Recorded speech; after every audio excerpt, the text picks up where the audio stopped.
জীবন কখন কোথায় নিয়ে দাঁড় করাবে আসলেই জানা বড় মুশকিল, বোঝা বড় মুশকিল। এই রোজার দিনেও কখনো ভাবি নাই হসপিটালে আমাদেরকে ইফতার করতে হবে। তো এটা আসলে ভাবলেই অনেক খারাপ লাগতেছে। আবার চিন্তা করতেছি যাক আলহামদুলিল্লাহ আল্লাহ যা কপালে রাখছে। যাই হোক এই যে সোনার হরিণ নামক তরমুজ কিনলাম। আসসালামু আলাইকুম এভরিওয়ান, সবাই কেমন আছেন? আমি, আমার বোন, আম্মু আমরা সবাই মিলে যাচ্ছি আব্বুকে দেখতে। আব্বু মূলত অনেক অসুস্থ। আপনাদেরকে এর আগেও অনেকবার বলছি উনি সেই প্রথম রোজা থেকেই হসপিটালে আর কি ভর্তি। তো ওখানেই আজকে আমরা সবাই একসাথে আর কি ইফতার করব। যেহেতু একসাথে ইফতার করার হয় নাই তো চিন্তা করলাম আজকে আমরা সবাই হসপিটালে গিয়ে দেন একসাথে আর কি ইফতার করি। তো যেই কথা সেই কাজ। এরপরে আমরা রিক্সার জন্য ওয়েট করি, দেন আমাদের রিক্সা চলে আসে। আর আমরা যাচ্ছি মূলত বনশ্রী, অনেক দূর, মোহাম্মদপুর থেকে বনশ্রী হিউজ পরিমাণে দূর। আর রাস্তায় তো জ্যাম আছেই, অলমোস্ট আমাদের 3 থেকে 3.5 ঘন্টা লেগে গেছে বনশ্রী যেতে। আর নর্মালি 2 ঘন্টার মধ্যে আপনি যেতে পারবেন, যেদিন জ্যাম ওদিন 4 ঘন্টা মাস্ট। যাই হোক এই যে আমরা বনশ্রী চলে আসছি।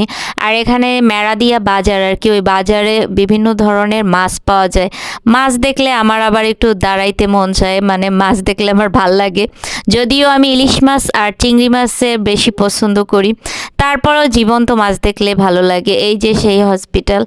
তো আমরা ফার্স্টে চিন্তা করছি ওঠার আগে এখানে নিচে দেখতেছিলাম যে নামাজের একটা জায়গা আছে। তো চিন্তা করলাম উপরে উঠে আবার নিচে নামবো, সারাদিন রোজা রেখে কতবার আর নিচে নামবো উঠবো।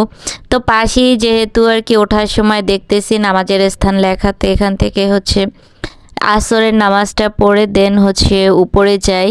যদিও আমার আম্মু চলে গেছে, সে আবার নিচে এসে একা একাই নামাজ পড়ছে। যাই হোক এবার উপরে উঠতেছি আর আব্বুর সাথে বিভিন্ন ধরনের কথা বললাম। আর ফেসবুকে কিছু কিছু রেস্ট্রিকশনের কারণে বলতে মানে দেখাতে পারতেছি না আপনাদেরকে, কারণ অনেক ধরনের নিষেধাজ্ঞা আছে, ফেসবুকে দেখানো নিষেধ।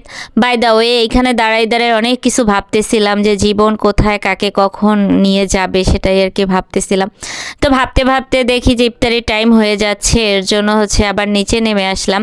জায়গাটা কিন্তু ভীষণ রকমের সুন্দর, মনে হচ্ছিল যে কোনো বাসা বাড়িতে আসছি বা কোনো বাংলো বাড়িতে আসছি এরকমের।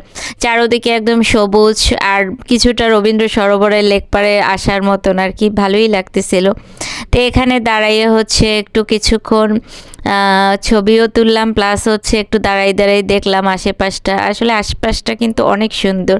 এরপর গেটের সাথেই দেখতেছি আতাফল। ও মা, একটা আতাফল নাকি 75 টাকা। তো আর কিনলাম না, এরপর ইফতারি কিনতে চলে যাই। এখানে দেখতেছি ডালায় বিভিন্ন ধরনের ইফতারি ভাজে। ট্রাস্ট মি গাইস, একটা খাবারও মজা ছিল না, শুধুমাত্র এই জিলাপিটা সারা। জিলাপিটা আপনার মুসমুসা ছিল, এর জন্য ভালো লাগছে। আর এই যে সোনার হরিণের কাছে চলে আসছি, মানে যেটা ধরবেন 350 450, যার কাছ থেকে যা নিয়ে পারে আর কি। যাই হোক এরপরে একটা বাছাবাছি করে নেই, আর সেটা এই যে লাল হয়েছে, এর জন্য মামা খুব খুশি, মানে তার সাথে আমি বাজি বাজছি যে লাল না হলে কিন্তু আমি নিবই না। তো লাল হয়েছে দেখা উনিও খুব খুশি আর আমিও কিন্তু বেশ খুশি আছি।